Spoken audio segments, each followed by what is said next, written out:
আগে এই ভিডিওটা দেখেন। হাসনাত আব্দুল্লাহ, লুঙ্গি ডান্স কোন সিনেমার গান? এটা ইন্ডিয়ান একটা ভারতীয় ফিল্মের খুব সম্ভবত এটা গান, লুঙ্গি ডান্স। খুব সম্ভবত, আমি নিশ্চিত না, কারণ আমি গানটা শুনেছি কিন্তু কখনো দেখার সুযোগ হয়নি বা দেখিনি। গতকাল রাতে ধানমন্ডি 32-এর আশেপাশে শুনেননি? গতকাল এই বিষয়টি এসেছে, মানে শুনেছি। দেখুন, বঙ্গবন্ধু একটি মীমাংসিত সত্য এবং মীমাংসিত বিষয় ইতিহাসে। আমি প্রশ্নটা ছিল শুনেছেন, শুনেননি? হ্যাঁ, আমি শুনেছি, আমার হলেও শুনেছি এবং ঢাকা বিশ্ববিদ্যালয়ে আমি শুনেছি এবং সেটিকে ডিজোন করার কোনো সুযোগ নেই। আমার প্রশ্ন শুধু অতটুকুই ছিল, শুনেছেন অথবা শুনেননি। জি, আমি একটু বলছি, লুঙ্গি ডান্স হচ্ছে চেন্নাই এক্সপ্রেসের সিনেমার গান। এটা 2013 সালে মুক্তি পেয়েছে সিনেমাটি, এবং এই গানটিতে কণ্ঠ দিয়েছেন হানি সিং নামে একজন গায়ক, এবং এই গানটি রজনীকান্তকে ট্রিবিউট করে এই গানটি করা। মানে তারা তাদের সিনিয়র অভিনেতাদেরও এতটাই সম্মান দেন যে এইরকম একটা বড় সিনেমায় শুধুমাত্র তাকে ট্রিবিউট করে একটি গান করা হয়েছে। এখন আপনাকে প্রশ্ন করতে চাই, গতকাল রাতে ধানমন্ডিতে যারা লুঙ্গি ডান্স করেছেন তারা কারা?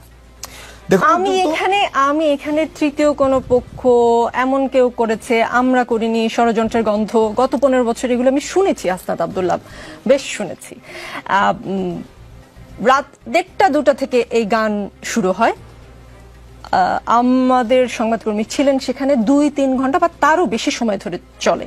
এতক্ষণ পর্যন্ত আপনাদের কানে খবরটি যায়নি এবং আপনারা এসে সেটা থামানোর চেষ্টা করেননি। এইটা কি আসলে আমাকে বিশ্বাস করতে বলেন? মাইয়ার খুব লাগিছে লুঙ্গি ডান্স নিয়ে দেখতেছি।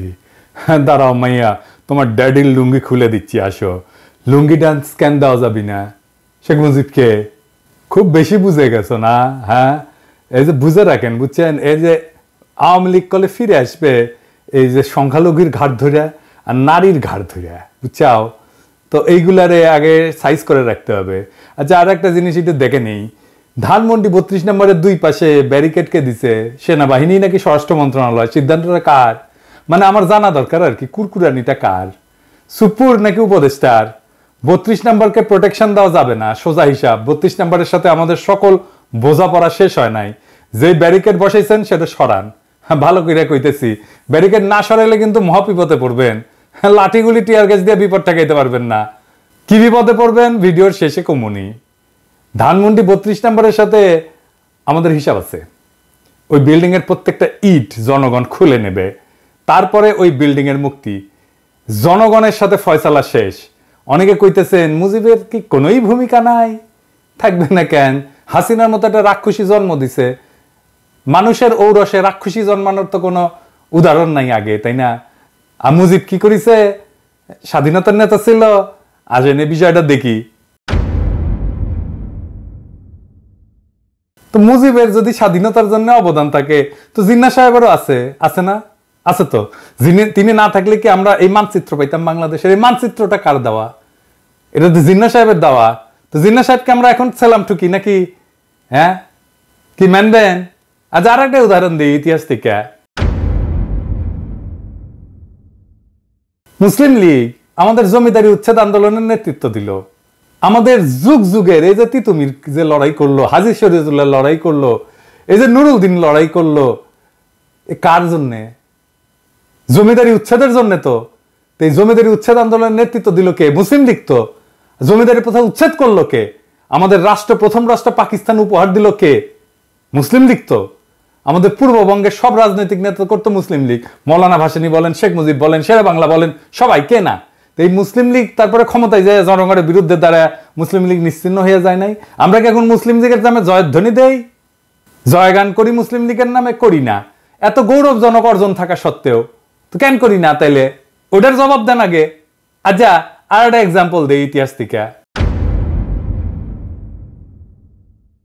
বাংলায় বর্গিরা আসতো, জানেন তো? ওই যে খোকা ঘুমালো পাড়া জুলালো, বর্গি এলো দেশে, বুলবুলিতে ধান খেয়েছে, খাজনা দেবো কিসে?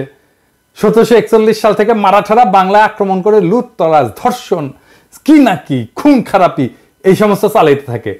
পরবর্তী দীর্ঘ 10 বছর ধরে মারাঠাদের এই আক্রমণ চলতে থাকে। এরাই হইতেছে সেই বর্গি যাদের কথা আমি বলছি আগের এপিসোডে। সে অংশটা দেখান এডিটর সাহেব, গঙ্গারামের কবিতা সহ। সবাই পালাই গেছে বর্গি আসার খবরে। তারপরে গঙ্গারাম লিখতেছে, এই মতে সব লোক পলাইয়া যাইতে আচম্বিতে বর্গি গেরিল আইসার সাথে। মাঠে গেরিয়া বর্গি দেয় তবে সারা, সোনা রূপা লুটে নেও আর সব সারা, কারু হাত কাটে কারু নাক কান, একই চোটে কারু বধে পড়ান, মোহিনী স্ত্রীলোক বান্ধি ধৈরা লইয়া যায়, আঙ্গুঠে দড়ি বান্ধি দেয় তার গলায়, একজনে ছাড়ে তারে আর একজন ধরে, রমণের ভারে তাই শব্দ ফারে, আকাশ বাতাস কান্দে কান্দিছে পাষাণ, রাখো কিষ্ট কালী আল্লাহ ভগবান। কি বুঝলেন? শুধু সম্পদ লুইটা মাইরা কাইতেই যাইতো না, নারীদের কি নিদারুণ অসম্মান করত। এই ইতিহাস আপনাকে কেউ বলছে? বলেনি, বলবেও না। শুধু শুনবেন 2 লাখ মা বোনের ইজ্জতের বিনিময়ে স্বাধীনতা পাইছি, যেন এর আগে কোনো আমাদের ইতিহাস নাই। এই যে বর্গীদের অত্যাচার, এই যে বর্গীদের আক্রমণ, এই যে বর্গীদের নিপীড়ন, এটা বর্গীদেরকে কে পরাজিত করছিল জানেন? কে বাংলার অসহায় মানুষদের মুক্তি দিছিল বর্গীর অত্যাচার থেকে নিজ বিক্রমে? কে? কোন সেই বীর জানেন? জানেন না? না, নাম বললে অবাক হবেন। সে মুক্তিদাতার নাম আমরা জানি, কিন্তু তার এই অবদানের কথা আমরা কখনো বলি না, বলবো না। কেন বলবো না? কারণ সেই বীর যে বর্গীর আক্রমণ থেকে বাংলাকে বাঁচাইছিল, বর্গীদের পরাজিত করছিল, সমূলে নির্বংশ করছিল, তার নাম হচ্ছে মীর জাফর আলী খাঁ।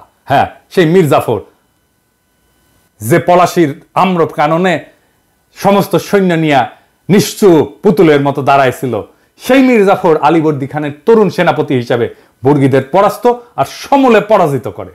এই জন্য আলীবর্দী খান এতই তারে পছন্দ করত যে তার সাথে আত্মীয়তার সম্পর্ক করে এবং উড়িষ্যার শাসনকর্তা নিয়োগ করে।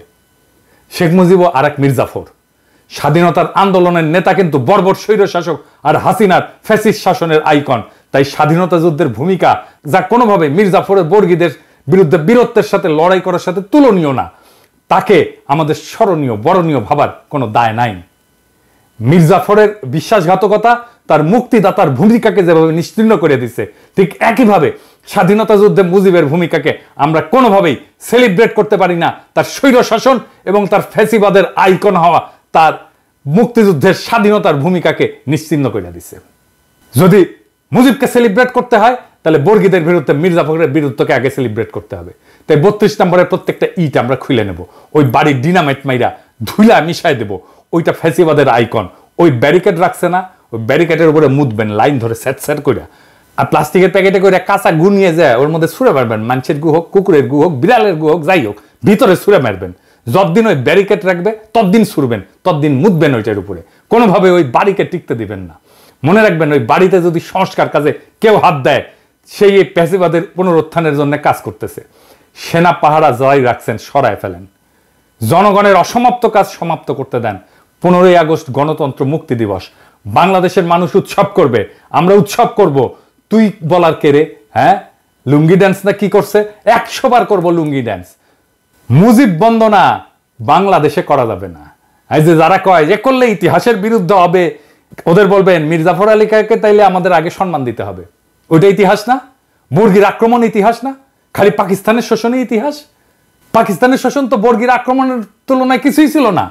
মুজিবের আগে মীর জাফরের হিস্সা আছে বাংলার ইতিহাসে, তাহলে ওইটা নিশ্চিত করেন। তো মাইয়া সাবধান হইয়া যাও। এরপরে যদি বাড়াবাড়ি করো না, আজকে কিছু কইলাম না, আজকে খালি ওয়ার্নিং দিয়ে গেলাম, এরপরে যদি কিছু করো না, তোমরা গেল ধর্ম এমকে করে ধর্ম টের পাবা। এবার আসেন একজন শহীদের আলাপ করি। 20 জুলাই ঢাকার সাভার বাসস্ট্যান্ডে গুলিতে নিহত হয় ক্ষুদ্র ব্যবসায়ী কুরমান শেখ। কুরমান শেখ ছিল শারীরিক প্রতিবন্ধী। সে প্রতিবন্ধী ভাতাও পেত। কালুখালীর রতনদিয়া রেল লাইনের পাশে জরাজীর্ণ টিনের ঘর ছাড়া তার কোনো সম্পদ নাই। 1.5 দশক ধরে ঢাকার সাভার বাসস্ট্যান্ডে একটা ছোট্ট ঘরে দৈনিক ভাড়া ভিত্তিতে মুরগির ব্যবসা করতেন। সাভার মাছবাজারের পেছনে ভাড়া বাসায় স্ত্রী শিল্পী খাতুন, ছেলে রমজান শেখ এবং মেয়ে মিতু আক্তারকে নিয়ে বাস করতেন তিনি। দরিদ্র ছিলেন, কিন্তু সুখের সংসার ছিল। ছেলে রমজান শেখ জগন্নাথ বিশ্ববিদ্যালয়ের লোক প্রশাসন বিভাগের 4র্থ বর্ষে, মেয়ে মিতু আক্তার ইউরোপিয়ান ইউনিভার্সিটিতে BBA 1ম বর্ষে পড়াশোনা করতেন। সংঘর্ষের দিন সাভার এলাকায় অনেকের দেখাদেখি কুরমান শেখ দোকান খুলেছিলেন। কুরমান শেখের ছেলে রমজান বলেন, দুপুরে সংঘর্ষ শুরু হলে আব্বু দোকান বন্ধ করে পেছনের মাছবাজার এলাকায় বরফ কলের ভেতর আশ্রয় নেন। এ সময় অনেকেই সেখানে আশ্রয় নেন। আমার এক চাচাও ছিলেন। পুলিশ হঠাৎ বাজারে ঢুকে বরফ কলের কাছে এসে গুলি করতে শুরু করে। নিহত কুরমান শেখের স্ত্রী শিল্পী খাতুন বলেন, সে প্রতিবন্ধী ভাতাও পেত, সোজা হয়ে দাঁড়াতে পারত না, ঠিকমতো হাঁটতেও পারত না। ছেলেকে বিসিএস ক্যাডার এবং মেয়েকে ব্যাংকার বানাবে বলে অনেক কষ্ট করত। সে কোনো দল করত না। আমার স্বামী হাত জোর করে পুলিশের কাছে বলেছিল, স্যার আমি অসুস্থ, ব্যবসা করে খাই, আমারে গুলি কইরেন না। এরপর গুলি করে হত্যা করে পুলিশ কুরমান শেখকে নির্বিকারভাবে। হাসিনার পুলিশ এভাবেই হয়ে উঠেছিল ট্রিগার হ্যাপি, ইনডেমনিটি পাওয়া উর্দি পরা খুনি, যাদের খুন, দুর্নীতি, নির্যাতন, নিপীড়ন করলে কোনো শাস্তি পাওয়ার কোনো ভয় ছিল না। এই বিপ্লবের প্রথম প্রহরেই সেই পুলিশ নিদারুণভাবে কাপুরুষের মতো পরাস্ত হয়েছে সারা দেশে। এদের পান্ডারা হয়েছে পলাতক। কিন্তু এই ইতিহাস আমরা লিখে যাব, বলে যাব যুগ যুগ ধরে, যেন মানুষ এই অমানুষগুলোকে চিনে রাখে, যেন মানুষ এই হাসিনার দুঃশাসনকে চিনে রাখে, যেন মানুষ হাসিনার এই রক্ত পিপাসাকে মনে রাখে। ইনকিলাব জিন্দাবাদ।